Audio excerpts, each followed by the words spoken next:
Welcome back to Starting Point. Still with me, Luisa Kusnandar, and my beloved partner here, Audrey Utoyo. And now it's the time for us to have our dialogue for this morning, and we have a very interesting person right here on Starting Point. Yes, indeed, Luisa. Speaking before, we were talking about how relevance is definitely important in our days. And, I think it is so interesting to be speaking with people who are critical thinkers, who are creators. And we have an incredible writer with us today. He is a multifaceted writer, entrepreneur, speaker, committed to enriching lives by providing value and wit, a passion for educating minds. He channels this through writings that cover topics from science, technology, business, and to society. Well, without further ado, let us introduce our guest. We have Okki Sutanto in the studio. Hello. Hello. Welcome to Starting Point. Yes, Thank you for joining us this morning, and you look it's a pleasure. very bright, very happy to be here. Very energetic. Very energetic, yes. Thank you. And we have a very good bio of you, actually. I mean, I've just followed you yesterday, but I've looked through your Instagram post. It seems very interesting Oh, really? topic. Can you please give us a brief introduction of yourself and what have you been doing lately? Okay. I like to think that I am a writer, entrepreneur, and also a public speaker. So I like to share what I thought. I like to voice my concerns, and I like to educate other people through my writings. What is your main motivation or goal by becoming a writer? My main motivation is I want to voice my feelings. I want to express my thoughts and feelings. I want to voice the concerns that I have about many things. I'm a bit opinionated, so I like to speak about many things, and I think most people appreciate my writing because they say you can be the voice that I want to speak this, but I don't know how to write this. But you can write what I thought, what people concerns, what people care about. So that's why I write. And the second motivation is because I'm privileged enough to learn about stuff, to go to school, to read a lot of books, to learn stuff from everywhere, from various disciplines. And I want to share it, to share what I know, to inform and educate others about everything that I've learned so far in my life. And speaking about education, you also have a master's in psychology. What does that mean that you've wanted to pursue psych in the past and then gone into writing, or how does that intertwine with each other? Okay. Actually, I got trapped in psychology. No, not exactly trapped, but it's when I was in high school, I didn't really think through what major I'm gonna take, so I just go ask around what's the best major in one of the university. So I picked the university first because my big sister went there, so it would be practicality. I can go. Practical. Yeah, it's about practicality. That's true, yeah. Psychology. It's about practicality. Yeah, so I can go with her, go along with Right. her, write together and everything. And one of the major that's been a favorite, is the psychology. So I apply for psychology and management, and they take me to the psychology major. So I took psychology, and I love the program. I love how they thought about how human thinks, how human feels, how human needs need to be met. And so, yeah, I think I love this program. So I took my master in psychology as well, in intercultural psychology. So I didn't become a psychologist. It's a different route. So I took a major in intercultural psychology. What is actually intercultural Yes, we're very curious. Please elaborate more on that. We learn about how culture, how people are influenced by their culture, and how people from different backgrounds, from different ethnicity, from different countries, can think differently, and how we can go find common ground to solve the conflict arises from that.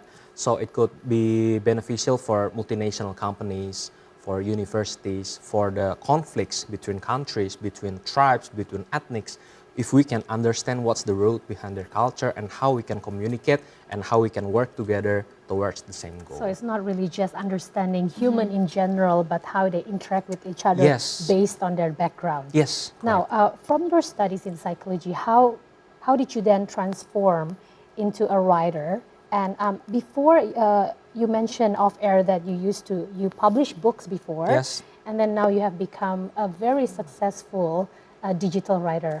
What's the story behind it? Tell us. Okay, this is a tough question. So, my love of writing stems from my love of reading. Growing up, I didn't have a lot of friends because I didn't stay too long in one school because of my father's job and business. Travel a lot? Yeah, I traveled a lot. Across So, Indonesia, or you go no, around? just between some cities. Okay. But I never stayed in the same stage of education in one school. In elementary school, in junior high, senior high, all different schools. You're always moving. Yeah, I always moving. So Wow. there's a lot of adjustment. There's a lot of meeting new friends. There's a lot of adapting to new environments. So one of the things that keeps me company are books. So I like to read anything that I could get my hands on, from comic books, from magazine, from textbooks, from anything, from flyer, anything I could get my hands on. So I love reading from such a young age. And then from senior high school, I started to write about not so serious topics. It's mostly about poetry. I write about what I feel. I write about what I experience, what I Wow. learn. But it's nothing serious. It got more intense during my university years. I still remember there's one philosophy class, and I got reading assignments from that class. We all got reading assignments. So we have to read one book and we have to review the book across the semester. And the book that's assigned to me is one of the most influential book in my life. It's the book written by Pramudia Anantatur, Bumi Manusia, The Earth of Mankind. It's been translated to many languages. It's even been adapted to movie, The Earth of Mankind. The story is about a young man called Minke in the colonial era. So he fight the colonialism through writing because he's a journalist.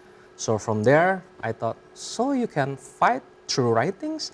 You can see. help people from writings? You can voice your opinions. Yes, you can through voice your writings, opinions, you can educate people from writings, and from then I also start to read the works from Gunawan Muhammad and also Suhokgi. They all write, they all voice their concerns, they all want to create a positive impact through writing, so I guess this could work. I see. I aspire to be a writer like them. That's it. Wow. And, you know, But that is not a career back then, right? Yeah, it's not. But now you're doing this sort of full time, publishing yeah. your opinions online, becoming very active in the digital world. Yeah, actually, I'm still navigating. I'm still navigating with all this new landscape of online writing. Previously, it's only a side hustle. It's only a side hustle. It started from a hobby, and then it became a side hustle, and maybe it's now 50-50 because I have other ventures as well. But yes, I do love writing, and people appreciate, and I could generate a decent amount of income from writing as well. So yeah, it became 50-50. It's become one of my source of revenue stream. Yeah. when did you decide that this can be, full-time career for you? Because, I mean, we've seen digitally as well that you've gained lots of tractions. I mean, Yes. millions of impressions on your writings, which is incredible. Again, it's impressive. Like, what was the point in which you realized, like, oh wow, people are relating to my writings, and this can be, a career option, especially during this time? Okay, it's after the pandemics, I guess, because during the pandemics, I have to pivot as well because my business have to temporarily close down. I cannot open my business because of the closure and everything. see. And then I started to think what I could do to pivot, to adapt to this new situation, to this new normal and everything. So I went more into writing because I didn't have a lot to do anyway during the pandemic. So I started to write more, and I started to share it on my social media, mostly on Instagram and Twitter back then. And then I saw that people appreciating my writings, my works, and from there I get a new opportunity from speaking, from writing, from sharing to other people about how to write better, about how to voice your concerns and everything. And I thought this could work. at first it's only a new opportunity for me. It's only a side hustle, but more and more it got more intense and it got more serious on that. So yeah. Especially now that we are out of the pandemic and Yeah. everyone Yes. is getting more Yeah. active again, and we have Yes. so many more events. Yeah, And true. I feel this is really interesting because yesterday on Starting Point as well, no, actually last week, we were talking to someone who made kombucha as her Oh, business, yeah, and yeah. that started throughout the pandemic as Yeah, well. yeah, So a lot of people business found started. their Yeah. passion.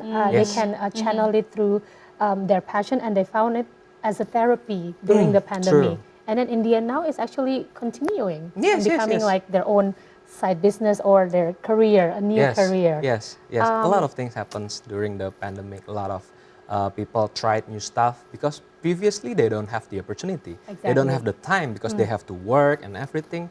And when they have all the time in the world, they try to reflect. What can I do? Yeah. What makes me happy? And you have nothing Yeah. to do at home. Yeah, you have nothing to do anyway. You just have to stay at home and be productive. Yes, Hashtag productive true. pandemic. True. Yes. Yeah. Your posts that I've seen so far on your Instagram are very different compared to other people. I Okay. mean, a lot of people voice their opinions on their Instagram posts, but yours are very elaborate. You really voice your opinions clearly. What is your strategy, or do you have any, like, take us through the process of you posting through your opinions on Instagram? Okay. The process itself in writing, actually, I can divide it into 3 stages. The first is pre-writing. Pre-writing is when I do my social listening. What is the trend now? What is people talking about right now? What is the current news, the trending news and everything? And also what is the concerns that people have about the current situation. That is the pre-writing. And then I do my research first. Before I write anything, I do my research first. I do my homework. I read about a lot of stuff on that topic. And when I gather enough data, when I gather enough supporting argument, I started to write. This is the second stage, the writing process. And I write mostly behind closed doors, undistracted. Undisturbed by the whole world. Because we live in the era of too many distractions right now. We can pick up Totally our agree. phone Yes. 100 times a Yes. day, so it's totally distracted, and I'm easily distracted. And there's a ping on my phone, I get distracted There's still easily. a ping on your phone. I silent my phone. I silent my Sometimes, phone now. sometimes it's still Do not disturb, yeah. yeah, so totally undistracted. So I started my writing process from the outline to the full text. And after that, I go to the post writing when I read again my work, when I look for any typos, when I look for any argument that's not really built strongly, when I revise my work. So that's the 3 steps: pre-writing, the writing, and the post-writing. When I feel comfortable enough to share my writings, then and only then I publish it to the social media or any other platforms. Do you feel rush when you're about to post? Do you feel that rush, like, oh, I'm done with this. I've checked it, and I'm sure with what I'm saying. And then you feel like the rush to post it, and then suddenly after you post it, you're like, oh, shouldn't have said that. Oh, there's a typo. Sometimes yes, but mostly I don't care a lot about that. I don't really have my concerns about that, because my main reason of writing is to voice what I feel, to voice what I think. So if other people don't think the same way, if other people have other concerns than me, that's fine. That's fine. If other people have different argument than me, that's totally fine. This is a democracy, right? Where people could think differently, people could speak differently, people could feel differently. So it's totally fine. But sometimes, yeah, I do get, oh, I could do better. I could do better. I could write this a lot better, a lot eloquently and everything. But yeah, it is what That's it a good is. sign, though. Yeah. Yeah, it is what it is. I can always try to improve for the next Exactly. writings. Yes. True. And during the writing process, that's so interesting that you divide it into 3 steps or 3 phases. I'm curious, which one do you like the most, and which one do you dread the most when you write? Very, very good question, Audrey. Yeah. What I love the most is the writing. It's the writing process, the second phase, because during the pre-writing, I tend to create an outline on what I would say and how I would say it on paragraph, what's the transition, and what's the next argument and everything. It's kind of tedious work previously, but during the writing, I really enjoy it. I really enjoy it. I can spend 1, 2 to 3 hours without realizing it, and then the piece is finished, the writing is finished, the essay is finished, and then the most dread work is the last one, maybe, because it's about rereading, it's about finding better ways. It's more technical. The Yeah. third one is more technical because I have to find, is there something wrong with this paragraph, with this sentence? Is there a better diction? Is there better vocabularies that I could speak my writings?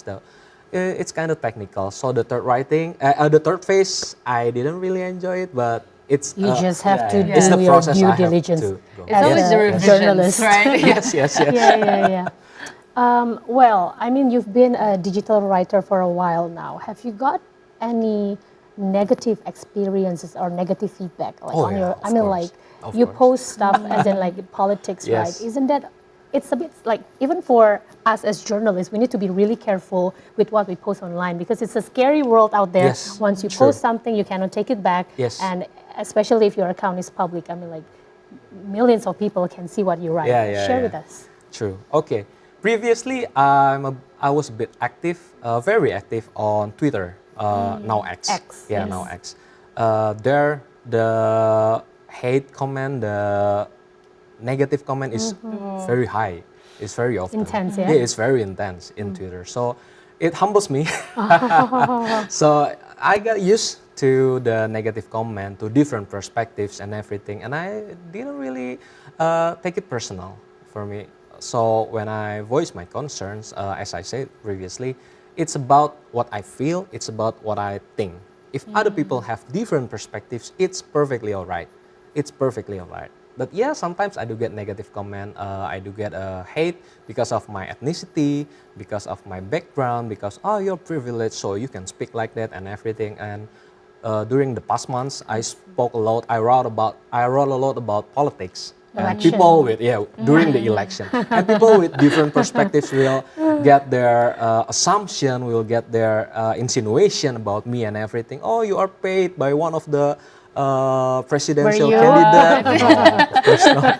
Oh, you hate him because of what? Oh, you hate him because of what? Because of your ethnicity and everything. So it got really intense, but I don't really took it personal because when I wrote during the pre-writing phase, I like to check and recheck everything, especially the facts. I can back it up with the data, with the previous news, with the supportive arguments. So I don't want to speak ill about other people if it's not supported by enough argument. Exactly. Yeah. And you cannot argue with facts, right? Yes, If you have yes, your yes, facts of right, then course. people have to just Yeah. accept that. Yes, That's true. true. If I cannot recheck it with other reputable source, I will not say it. I will not write it. So that's my safeguard. Yeah, that's to protect you as well. Yeah, Yes. yeah, yeah. You know that's what I really enjoy from your writings, Okki, because I've been a very big fan of you, Thank you. from reading your writings and your posts and your blogs, and I always love how it's truly nuanced, Louisa. Like the approach to the issue as well. It's very critical in this age of digital overload of information. How are you able to stay relevant and relatable for the people reading while still being true to your authentic voice? Like this is, Okki's voice. Oh. However, people are able to relate deeply to it. Okay, maybe I tend to stay hungry, figuratively and literally.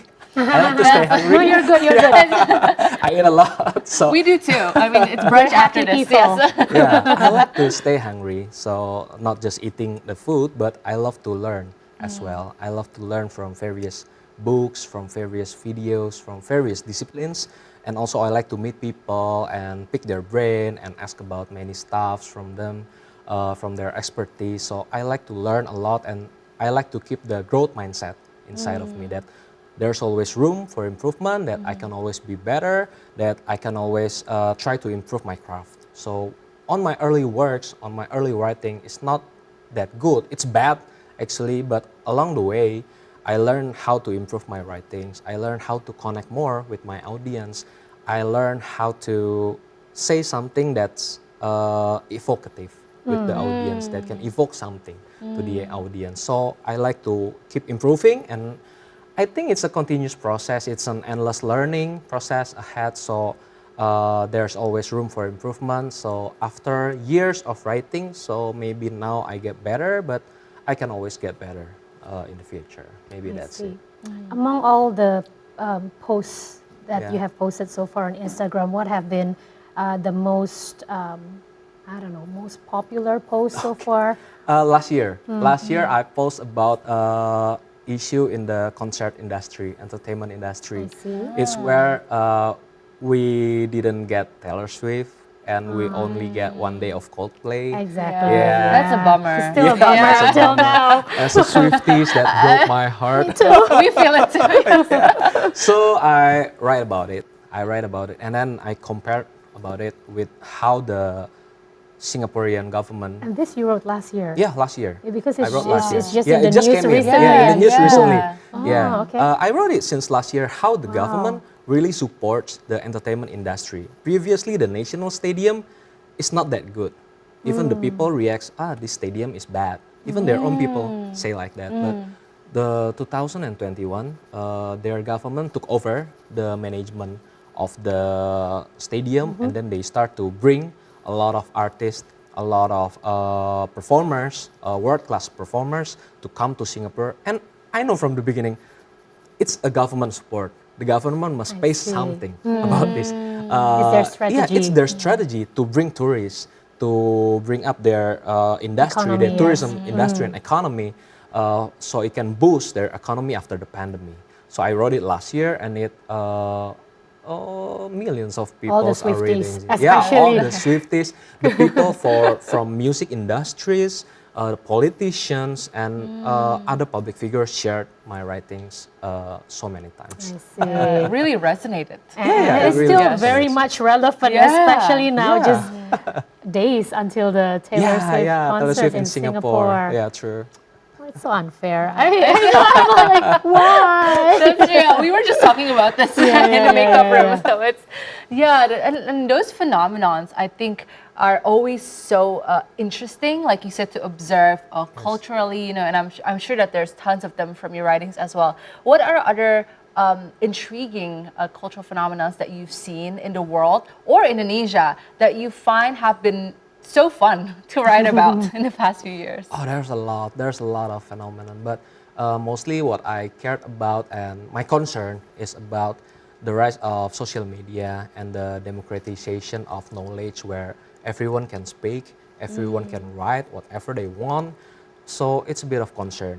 Yeah, I for was going me. to say, do you think it's actually a good thing? It's or good a and bad. thing? It's good and Yeah. bad. Yeah. It's a democratization where everyone now can speak. It's good, right? It's good. Everyone can now have the platform to speak what's on their mind. But on the downside is the people with enough credibility, like a professor, like a doctor, or everything, like pilot or astronaut or everything, they get the same opportunity with people who knows nothing Yeah. about what they're talking about.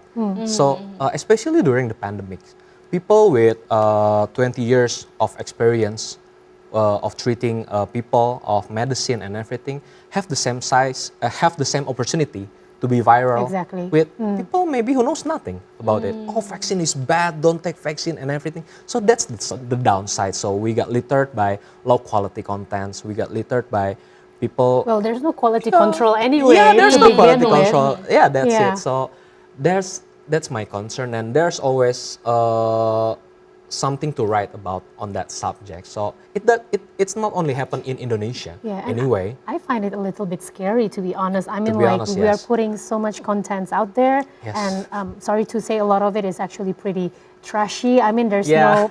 no, I mean, Yeah, there's it's no not purpose credible, for it, and yeah. people are just posting to be viral. Yes, really. true. And I Yeah, think yeah. that's what I like about your posts, is that a lot of it are very informative. Yeah, like yeah, I people tune like into it. your Instagram now to get the latest information on what's trending, and you have all your information and all your facts on your content. So Yeah, I think that's what's Yeah. great about what you're I doing tried now. my best. I Yeah. agree. I mean, I feel smarter reading your writings. It's a fact, yes. Is that your goal? Will that be your goal, one like, of. to get people Yeah. smart? by reading your information? Or More informed. More informed. Yeah, and more educative. Because I like to share many things that I've learned along the way from books, from videos, from my schools. So I like to share it to other people So who not to didn't get have viral. the opportunity. Is that No, viral and numbers, traffic is not really my goal. So you don't since care? don't really care about You it. don't really Maybe care. I care a little, but it's not the main goal. I It's not the see. main goal. Yes, Wow. because as I said, some people ask me, how can I write better? How can I start to produce content in the social media era? And I always think, don't make external motivation, such as followers, likes, virality, and everything, be your main why. Find other internal why. Find your other internal motivation. Yeah. So, oh, I want to write because I want to share. Oh, I want to educate people. Oh, I want to get better at something, so I write about it. So that's more reliable than just relying on the external Numbers, factor, just yeah. like numbers. Well, Because that's good. when that's your focus, you will do anything to get it, right? Exactly. You will have no boundaries, you will have no limitation on I will do everything I can to get viral, and that's not really healthy. Okay. I want to know more. Can you please share us more tips and tricks to become a successful digital writer, Okay. but a wise one like you? I think the first one is just do it. The first one is just do it. Many people who wanted to try creating something, who wanted to try to write something, they have the fear. They have the fear to start because what people would think. What if my writing is bad? And what if this, what if that, blah, blah, blah. People are so afraid to try, to even try. So my tips is just try first. Just try first and be ready. Your work will be bad. Your early work will be bad. Your early everything will be bad. But you will improve along the way. If you never try to post something, you will never be better because you never learn. I see. Yeah, so just do it. And then always try to learn. Always try to improve. Have a growth mindset that you can always improve. There's always room for improvement. You can always take courses. You can read books. You can ask people feedbacks. So your writing could be better. And the third one is try to take humble. Try to be humble. humble, Try to be humble. Then don't think that you are always the right one in the room. You are always the smartest one in the room. Just you can always learn from other people. You can learn from the comment section. You can learn from other creators. You can learn from everyone. So be humble. So you can Yeah. always get something from other people. I like that last point right Yeah. there. Yes. Because after all, I mean, everybody have a different background where Yes. they come from. And that's why we have so many different opinions and stuff. And it's True. very important to be a good listener / reader. That's True. true, you know. Yeah. And especially navigating the digital age right now with social media, I think we're always going to have different encounters with different people, Yes. like you said. How long did it take for you to go to those 3 realizations? I'm curious. From those 3 life lessons, is it through your 15, 16 years of writing? Yeah, I think it's life's experiences, not just through writing. So as I said, I love to learn. I learn from online courses. I learn from books. I learn from talking to people. So their experiences humbles me. Their experiences teach me along about that lessons along the way. So it's a mix of past experiences and also past lessons I got from various things. Yeah. Well, that's great. I mean, that's just a lot of good advices that we are taking in from Hopefully you. it would be beneficial. Yeah. Okki It is. Sutanto, thank you so much for being here on Yes, Starting thank Point. you for having We had a me. very delightful conversation today with Yes, you. me too. And yeah, for those of you watching or audiences, tune in. Yes, Follow tune in. Okki Sutanto. Is that your username? Yeah. Yes. Okki Where can we Sutanto. find you? You know, all your works, your In writing. Instagram and at my blog, okisutanto.com. Okay. Okay. And all the best for you, Okki. Okay, All the thank best you. to You you. We'll be too. looking forward to reading more Okay. of your writings. Thank you. you. Indeed, thank you. Okay, so stay with us on Starting Point. We'll be right back very shortly with more updates from around the world. Stay tuned.